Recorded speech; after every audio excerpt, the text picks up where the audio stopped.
Hello hi. రీసెంట్గా మనం ఇంకో ఇంపల్స్ ఒకటి తీసుకున్నాం అనమాట. ఆల్రెడీ ఇది రెండో ఇంపల్స్. సో దీనికి టూల్ బాక్స్ ఉంది. సో ఇక్కడ ఏంటంటే చిన్న ఇప్పుడు బడ్జెట్ ఉంది, క్రాక్ వచ్చింది. సో దీన్ని రిపేర్ చేయబోతున్నాం అనమాట. ఇవి కొత్తవి దొరికినా కూడా డబ్బులు వేస్ట్. సో దీన్ని ఎట్లా రిపేర్ చేద్దామనేది చూద్దాం. సో సైన్ పేపర్ అట్లాంటిది ఏమైనా ఉంటే తీసుకొని దీన్ని మంచిగా నీట్గా కడిగినాక దీన్ని మంచిగా రబ్ చేసుకోవాలి. ఎందుకంటే ఫెవిక్విక్ ఈజీగా పట్టుకుంటుంది. దీనికి కావాల్సినవి మనకి ఒకటి బేకింగ్ సోడా అండ్ ఫెవిక్విక్ అనమాట. మన దగ్గర రెండు ఉన్నాయి.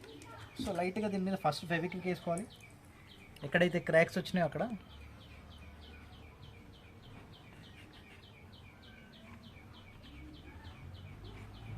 సో దానిపైన ఇది మన ఏమంటారు సోడా ఉంది కదా, సోడా వేసుకోవాలి. సో ఎక్కువనే వేసేసిన,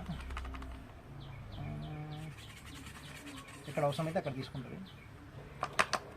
సో మళ్ళీ దానిపైన ఫెవిక్విక్ వేసేయాలన్నమాట. చాలా స్ట్రాంగ్గా అంటుకుంటుంది. ఒకవేళ ఫెవిక్విక్ ఉంటుంది కదా మన దగ్గర, ఫెవిక్విక్ అయితే ఎక్కడైనా దొరుకుతుంది.